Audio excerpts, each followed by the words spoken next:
30, 40 बच्चे पैदा करते हैं, तो अभी 20 साल बाद में आपको भारत छोड़ करके जाना पड़ेगा। मनीष कुमार सूर्यवंशी और आप देख रहे हैं न्यूज़ टाइम्स। आज हैं दिल्ली के जंतर मंतर पर जो है सैकड़ों की संख्या में लोग जय श्री राम नारे लगा रहे हैं। मेरे साथ मौजूद हैं विश्व हिंदू संघ के जो प्रदेश अध्यक्ष राजेश तोमर जी हजारों संख्या में लोग आए हुए हैं। क्या कहते हैं? आज हमारे विश्व हिंदू महासंघ के अंतरिम राष्ट्रीय अध्यक्ष महेंद्र सुरेंद्रनाथ अब्दू जी, कालका पीठ के पीठाधीश्वर, सनातन हिंदू वाहिनी के राष्ट्रीय अध्यक्ष और हमारे विश्व हिंदू महासंघ के अंतरिम राष्ट्रीय अध्यक्ष, उनके आह्वान पर हम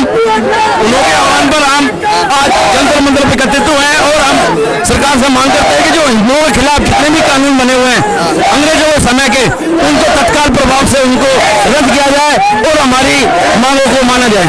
सर, जय श्री राम के नारे पूछ रहे हैं जंतर मंतर पर, क्या कहेंगे?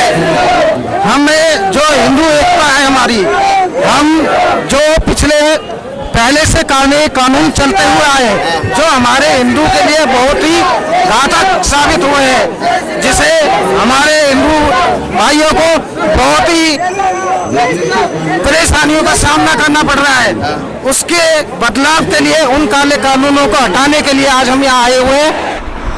आज़ादी के बाद पहली बार राष्ट्रवादी, राष्ट्रहित का चिंतन करने वाले प्रबुद्ध लोग एक मंच पर एकत्रित हुए।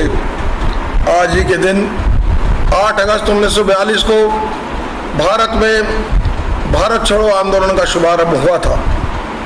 परिणामतः अंग्रेज भारत तो छोड़ गए, लेकिन अपने पीछे अपने बनाए हुए उन काले कानूनों को छोड़ गए, जिसके द्वारा आज भी न्यायालय में हमारे मामलों का निपटारा किया जाता है।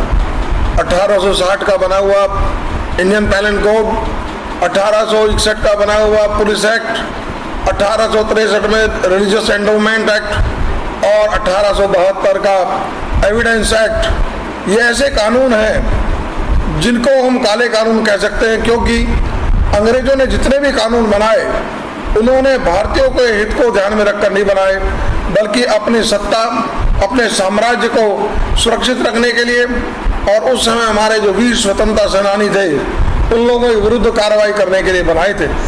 इसलिए अब समय आ गया है कि हम सब मिलकर इन कानूनों का विरोध करें और भारत सरकार से ये मांग करें कि हमें अंग्रेजों द्वारा बनाए हुए ये काले कानून स्वीकार नहीं है, बल्कि वो भारतीयों द्वारा भारतीयों के हित में बनाए हुए कानूनों को लागू करें। एक आज भारत में प्रतिभा की कोई कमी नहीं है। हमारे भारत के लोग समर्थ हैं कि वो अपने देशवासियों के लिए उनके हित को ध्यान में रखते कानून बना सकते हैं। आज इस मंच से उन्हें उसी भारत छोड़ो आंदोलन की वर्षगांठ के अवसर पर एक नई क्रांति का सूत्रपात हुआ है। अश्विनी उपाध्याय द्वारा इन काले कानूनों को उखाड़ फेंकने के लिए एक भारत जोड़ो आंदोलन शुरू किया गया है, जिसके माध्यम से जन जागरण कर इन काले कानूनों को खत्म करने की मांग की जाएगी, क्योंकि उनका कहना है कि जब तक भारत में ये अंग्रेजों के बनाए हुए ये कानून रहेंगे तब तक ना इस देश से जातिवाद समाप्त होगा, ना क्षेत्रवाद समाप्त होगा, ना मजहबी उन्माद पर नियंत्रण लगाया जा सकेगा। जैसा कि हम देखते हैं कि किस प्रकार कश्मीर में हमारे पंडितों के साथ दुर्व्यवहार हुआ, लेकिन उनके विरुद्ध कोई भी कड़ी कार्रवाई नहीं की जा सकी। और आज भी बंगाल में हिंदुओं पर जो है अत्याचार हो रहा है, उनके साथ रक्तपात हो रहा है, बलात्कार हो रहा है, उनके महिलाओं के साथ दुर्व्यवहार हो रहा है, लेकिन इन कानूनों की वजह से उन लोगों के विरुद्ध कोई भी कार्रवाई नहीं की जा पा रही है। इसलिए ये जरूरी है इन काले कानूनों को समाप्त किया जाए। इन कानूनों के माध्यम से उन लोगों को संरक्षण दिया गया है, तो जब ये भारत के लोगों द्वारा भारत के हितों में, भारतीयों के हितों में जो देश हित को ध्यान में रखते हुए कानून बनाए जाएंगे तो उस पर भी नियंत्रण होगा और ये मजहबी उन्माद और जो जातिवाद, क्षेत्रवाद और ये कट्टरवाद जो समाप्त होगा।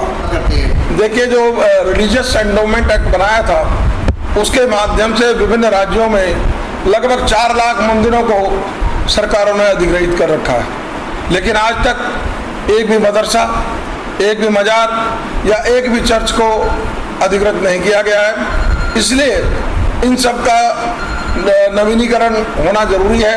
इन पुराने कानूनों को रद्द करके नए कानूनों को बनाने की आवश्यकता है। क्या चाहते हैं जो मोमडनों को ये मस्जिदों में तनख्वाह देते हैं, या तो हमारे पुजारियों को भी इन्हें देनी चाहिए या फिर उनकी भी बंद करनी चाहिए, या फिर जो हज में ये सब्सिडी देते हैं, सब कुछ सिखाते हैं। हमारा कोई भी हिंदू भाई बस लेके जाए या कहीं बाहर की यात्रा करता है, इसमें सारे टोल लगते हैं, सारे टैक्स लगाए जाते हैं, या तो वो भी बंद करा जाए या फिर हमारे हिंदू भाइयों को भी छूट दी जाए। तो इतना भेदभाव क्यों होता है सर? ये पुराने काले कानून बने हुए हैं। जैसे कि हमारे देवेल जो हमारे प्रदेश सचिव है उन्होंने बताया कि हज पे जाने पे सब्सिडी दी जाती है।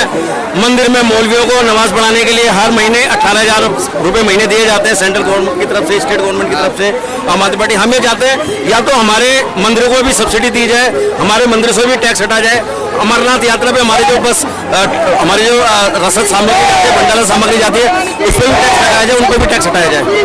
हमारे साथ मौजूद है महिलाएं से बात करना चाहूँगा। क्या क्या आप आई हैं और महिलाओं के साथ आई हैं? हम अपनी महिलाओं को लेके आए हैं और सारी पूरी बस भर के आई है।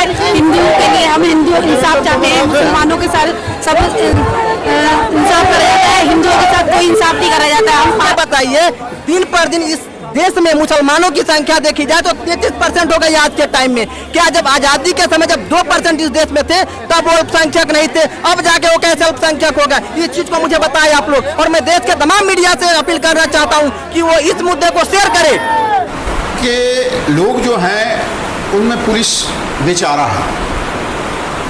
पुलिस बेचारा इसलिए है कि उसको ऊपर से निर्देश होता है कि आज का जो क्षेत्र है 144 लगा हुआ है दिल्ली में, 144 धारा में इकट्ठा होने नहीं देना है, लेकिन फिर भी पुलिस ने हमारी सहयोग की कि हम लोग इकट्ठा हो सके। दूसरा बात कि मैनेजमेंट जो है आजकल जो महामारी चल रही है इस पर भी पुलिस का एक अंकुश लगा हुआ है। तो हम इकट्ठा हुए, इतना सहयोग हमको पुलिस ने दिया, ये कम नहीं है। और महंत सुरेंद्रनाथ जी के संरक्षण में बहुत सारी हम लोगों ने आज नया नहीं है, इससे पहले भी किया और पुलिस का हमको सहयोग मिलते रहा। सबसे तो मेरे सभी भाई और बहनों को जय श्री राम। आज जो हमने जंतर मंतर पर जो धरना प्रदर्शन जो रखा था, वो जो हमारे महंत सुरेंद्रनाथ जी जो अद्वितीय जो महाराज हैं, उनके नेतृत्व में हमने ये रखा था प्रोग्राम। और हमारी मांग जो थी वो ये थी, केजरीवाल सरकार जो ढिंढोरा पीटती है कि जी मैं 200 यूनिट हम फ्री देते हैं, जो मस्जिद हैं, गिरजाघर हैं, उनके लिए लाइट भी फ्री है, उनके मौलवियों के लिए उनकी सैलरी भी फ्री मिल रही है। लेकिन हमारे मंदिर के जो पंडित हैं उनको ना तो कोई सैलरी है और ना ही किसी प्रकार की कोई मंदिर की बिजली पानी की कोई व्यवस्था उनको फ्री दी जा रही है। उस विषय में हमने धरना प्रदर्शन किया है।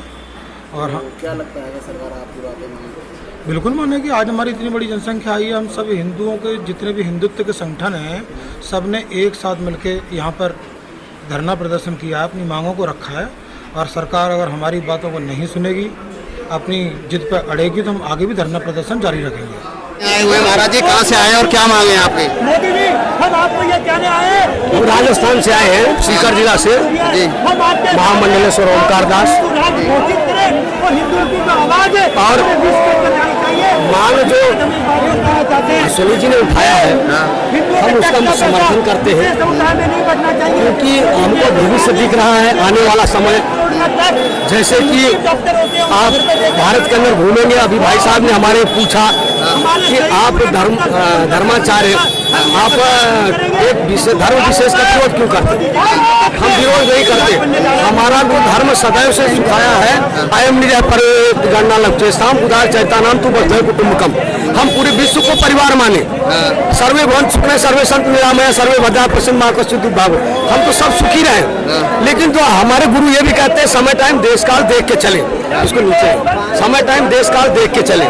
आज का जो समय है हम देख रहे हैं, जहाँ मुस्लिम बाहुल्य है वहाँ हिंदुओं को किस तरह सताया जा रहा है, जहाँ ईसाई बाहुल्य है वहाँ हिंदुओं को किस तरह प्रताड़ित किया जा रहा है। इसलिए हमको आवाज़ उठानी हुई। तो हिंदू तो हर हमेशा सही सुन रहा है, कभी किसी देश पर कब्जा नहीं किया, कभी किसी पर धावा नहीं बोला, किसी से विवाद अपनी तरफ से नहीं किया। जब भी किया है अपनी रक्षा के लिए किया है।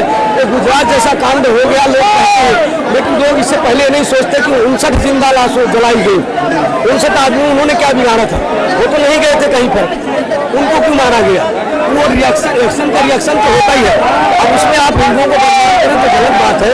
तो आज आवश्यकता है पूरे में हिंदू को जागरूक होने की और ये कानून आवे। अब वो 40 बच्चे पैदा करते हैं तो अभी 20 साल बाद में आपको भारत छोड़ करके जाना पड़ेगा।